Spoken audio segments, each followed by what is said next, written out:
Hello दोस्तों, मैं नितिन सिंह स्वागत करता हूँ आप सभी का एग्ज़ाम अफेयर्स पे। तो दोस्तों यहाँ पे अभी तक तो आपको पता ही चल गया होगा कि जो सत्यपाल मलिक थे, जम्मू कश्मीर के पूर्व गवर्नर, उन्होंने एक के बाद एक कई बहुत बड़े खुलासे किए हैं मोदी गवर्नमेंट के ऊपर रिलेटेड टू पुलवामा अटैक। यहाँ पे देख सकते हैं सत्यपाल मलिक ने कहा कि जो पुलवामा हमला है वो हमारी नाकामी से हुआ। ऐसा इन्होंने पीएम मोदी से कहा और पीएम मोदी ने जवाब में इनसे कहा तुम चुप रहो। चलिए दोस्तों जान लेते हैं इस पूरे मामले के बारे में। तो यहाँ पे मैं सबसे पहले आपको एक वीडियो दिखा देना चाहता हूँ दोस्तों। Let's talk about Pulwama. In a sense, it was the first big thing after the dissolution of the assembly that happened while you were governor. CRPF people asked for aircraft to ferry their people because इतना बड़ा convoy कभी road से नहीं जाता। तो यहाँ पे दोस्तों देख रहे हैं, बोल रहे हैं सीआरपीएफ के बारे में। देखिए ध्यान से सुनिए जरा इसको। आपसे पूछा था? ये आपसे ये मेरे से नहीं, जो जिससे कंसर्न थे होम मिनिस्ट्री से पूछा, राजनाथ जी के यहाँ। They refuse to give. अगर मेरे से पूछते तो मैं एयरक्राफ्ट देता उनको, कैसे भी देता। 5 एयरक्राफ्ट की जरूरत थी सिर्फ, उनको एयरक्राफ्ट नहीं दिया गया। ये आप इम्पोर्टेंट चीज कह रहे हैं। होम मिनिस्ट्री से इजाजत मांगी एयरक्राफ्ट के लिए and home ministry refused to give. Yes, and I told it to the Prime Minister same evening कि ये हमारी गलती से हुआ है, अगर हम एयरक्राफ्ट दे देते तो ये नहीं होता। तो उन्होंने मुझे कहा कि तुम अभी चुप रहो। पर जब आप कहते हैं कि प्रधानमंत्री के लोग हैं और उनके नाम भी आपने दिए, हसीन द्राबू, अंबानी, राम माधव, ये काफी करीब है प्रधानमंत्री के। ऑफ कोर्स सब तो करीब थे। इज द प्रधानमंत्री also involved? No, he was not involved, but मैं आपको ये बता शक तो सकता लगता है ना? सेफली कह सकता हूँ कि प्रधानमंत्री जी को करप्शन से कोई बहुत नफरत नहीं है। ये आपने बड़े कमाल की चीज कही है। आपने कहा मैं सेफली कह दूं कि प्रधानमंत्री को करप्शन से कोई नफरत नहीं है। आज के बयान के बाद जी सरकार की आपके लिए नफरत बढ़ेगी, क्योंकि आपने खुला कहा कि मोदी साहब हैज नो नफरत विद हाँ, करप्शन। मैं तो इसको वो बहुत नाराज होंगे आपसे। कितने ही नाराज हूँ, जो फैक्ट है वो फैक्ट है। देखिए, नरेंद्र मोदी जी के बारे में मेरी वो ओपिनियन नहीं है जो सारी दुनिया की है। मैं बहुत सारी चीज़ें, जैसे मैं जब भी उनसे मिला, he is very ill informed person, उनको कोई जानकारी नहीं। इल इन्फॉर्म्ड का मतलब हुआ इग्नोरेंट। इग्नोरेंट मीन्स मस्त है अपने में, हेल विद इट, जो हो रहा है। मस्त है अपने में, तो हेल विद इट, ये इनका एटीट्यूड है। ऑफ कोर्स 2024 में can Adani become an election issue? Certainly it is and it will remain. अगर ये नहीं अभी इम्प्रूव करेंगे तो अडानी इनको फिनिश कर देंगे। And Adani can demolish the BJP to the extent के पहचानी भी नहीं जाएगी कि ये सरकार थी। तो दोस्तों यहाँ पे आपने देख लिया, इन्होंने बहुत सारे आरोप लगाए। सबसे पहले तो इन्होंने बोला कि जो पुलवामा हमला हुआ वो कहीं ना कहीं मोदी गवर्नमेंट की गलती की वजह से हुआ, क्योंकि जो भी सीआरपीएफ के जवान जम्मू कश्मीर में रोड से जा रहे थे, उन्होंने अपने एनवॉय के लिए हेलीकॉप्टर मांगा था ताकि वो सेफली अपने डेस्टिनेशन पे पहुंच सके, लेकिन होम मिनिस्ट्री ने मना कर दिया था। और दूसरा इन्होंने कहा कि जो करप्शन है, करप्शन बहुत ही ज़्यादा है मोदी गवर्नमेंट के अंदर। और इन्होंने ये भी कहा कि जो अडानी है वो आने वाले समय में बीजेपी यानी मोदी गवर्नमेंट को ख़त्म कर सकता है दोस्तों। और लास्ट में इन्होंने कहा कि जो नरेंद्र मोदी हैं वो बहुत ही इल इन्फॉर्म्ड हैं, यानी उनको बहुत ही कम चीज़ों के बारे में इंफॉर्मेशन है, या ये मान के चलिए कि इंफॉर्मेशन ही नहीं है बहुत चीज़ों के बारे में। चलिए जानते हैं आखिर पूरा माजरा क्या है दोस्तों। Let's talk about Pulwama. In a sense, it was the first big thing after the dissolution of the assembly that happened while you were governor. CRPF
तो यहाँ पे दोस्तों एक वीडियो और है, मैं आपको दिखाना चाहूंगा, जरा इसको ध्यान से देखिएगा।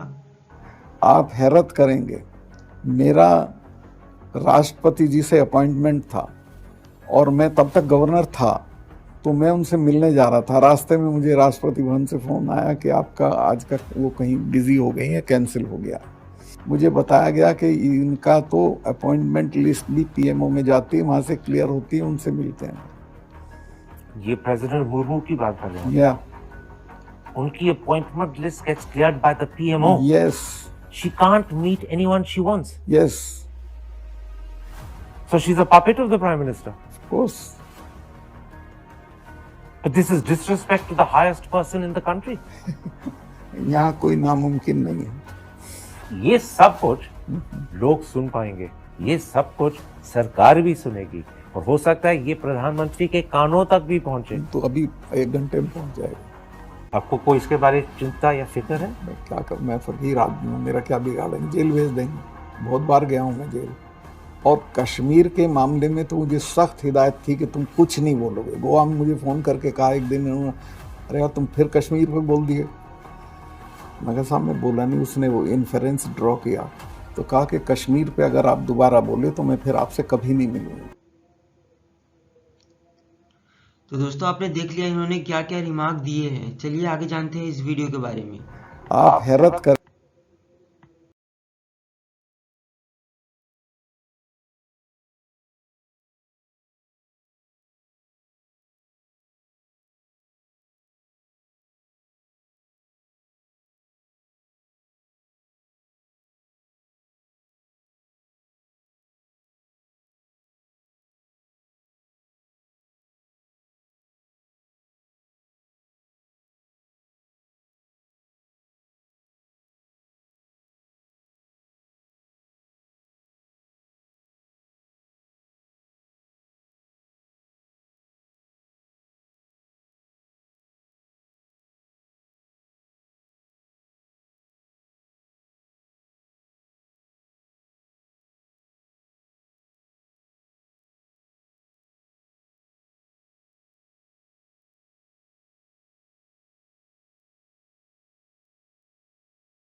तो यहाँ पे देखिए, farmer Jammu Kashmir governor Satyapal Malik shocking revelation on the Pulwama attacks. देखिए इन्होंने क्या कहा, जो सीआरपीएफ है उसने एयरक्राफ्ट मांगा था होम मिनिस्ट्री से, लेकिन होम मिनिस्ट्री ने एयरक्राफ्ट देने से मना कर दिया था। और जब सत्यपाल मलिक ने प्रधानमंत्री से कहा कि जो पुलवामा अटैक है वो गवर्नमेंट की ही चूक का नतीजा है, तो गवर्नमेंट ने इसको सत्यपाल मलिक को शांत रहने के लिए कहा। अजीत डोभाल जी ने भी सत्यपाल मलिक को चुप रहने के लिए कहा। और ये जो सत्यपाल मलिक ने कहा कि ये जो गवर्नमेंट है ये पुलवामा हमले से भी अपना पॉलिटिकल एजेंडा चलाना चाहती है और अपने आप को ही फायदा पहुंचाना चाहती है दोस्तों। तो देखिए, Satyapal Malik remark on Pulwama attack. Jammu Kashmir के केंद्र शासित प्रदेश बनने से पहले यहाँ के जो आखिरी राज्यपाल थे ये थे सत्यपाल मलिक। इन्होंने अपने एक इंटरव्यू में प्रधानमंत्री नरेंद्र मोदी पर निशाना साधा। द वायर के वरिष्ठ पत्रकार करण थापर को दिए इंटरव्यू में सत्यपाल मलिक ने दावा किया कि पुलवामा हमले के दौरान सीआरपीएफ ने गृह मंत्रालय से विमान मांगे थे जो कि नहीं दिए गए थे। उनका कहना है कि प्रधानमंत्री नरेंद्र मोदी को जब बताया कि यह हमारी गलती से हुआ तो उन्होंने मलिक को चुप रहने के लिए कहा। दोस्तों सत्यपाल मलिक का पूरा बयान आइए जानते हैं।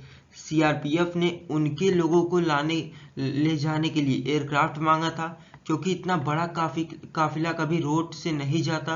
होम मिनिस्ट्री से पूछा, उन्होंने देने से मना कर दिया था। उन्होंने आगे कहा दोस्तों, अगर मुझसे पूछते तो मैं एयरक्राफ्ट दे देता, कैसे भी दे देता। 5 एयरक्राफ्ट की जरूरत थी सीआरपीएफ को, उनको एयरक्राफ्ट नहीं दिया गया।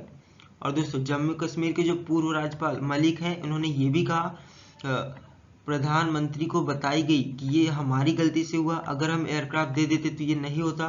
तो उन्होंने सत्यपाल मलिक से चुप रहने के लिए कहा था दोस्तों। यहाँ पे इन्होंने और एक रिमार्क दिया, जो पीएम है उनको करप्शन से कोई बहुत नफरत नहीं है। इंटरव्यू के दौरान सत्यपाल मलिक ने कहा दोस्तों, मैं सेफली कह सकता हूँ कि जो प्रधानमंत्री जी हैं उनको करप्शन से बहुत नफरत नहीं है।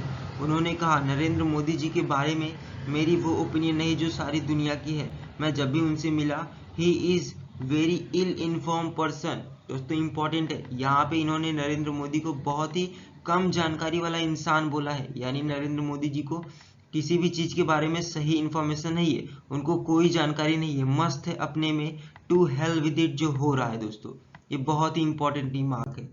यहाँ पे कांग्रेस ने भी दोस्तों जो भी इस इंटरव्यू में खुलासा हुआ है उससे क्वेश्चन रेज करना शुरू कर दिया गवर्नमेंट में। सत्यपाल मलिक के बयानों को आधार बनाकर कांग्रेस ने केंद्र और पीएम मोदी के खिलाफ जोरदार हमला बोला। कांग्रेस नेता जयराम रमेश ने कहा, पूर्व राज्यपाल सत्यपाल मलिक जी ने एक इंटरव्यू में बड़े सनसनीखेज खुलासे किए हैं और अब इसकी बातों को दबाने की पूरी कोशिश की जा रही है, लेकिन सच्चाई दबेगी नहीं। ये बहुत ही गंभीर और महत्वपूर्ण सवाल है जो राष्ट्रीय सुरक्षा से जुड़े हैं। और कांग्रेस नेता सुप्रियो श्रीनेत ने भी कहा, सत्यपाल मलिक जी ने जो भी कहा उससे पूरे देश को संकेत में डाल दिया है, सदमे में डाल दिया है। सत्यपाल मलिक जी कोई साधारण व्यक्ति नहीं है। जब पुलवामा हमला हुआ तब वो जम्मू कश्मीर के राज्यपाल थे। तो दोस्तों यहाँ पे बहुत सी ऐसी इंसिडेंट हुई है। देखिए मलिक जी को खतरे के मुंह में क्यों छोड़ रखा था। कांग्रेस नेता पवन खेड़ा ने कहा, आज सत्यपाल मलिक जी एक पीएसओ के साथ किराए के मकान में रह रहे हैं, लेकिन अब आपने समाज में जहर घोलने वाले टीवी एंकरों, चाटुकार, फिल्म निर्देशकों, अभिनेताओं को XYZ ग्रेड की सुरक्षा दे रखी है। ऐसे में सवाल है कि आपने मलिक जी को खतरे के मुंह में क्यों छोड़ रखा है दोस्तों। तो दोस्तों ये सारी कंट्रोवर्सी मैं आशा करता हूँ आपको समझ में आ गई होगी। आगे इस पे जो भी अपडेट होंगे मैं आपको वीडियो के माध्यम से पहुंचाता रहूंगा। धन्यवाद दोस्तों।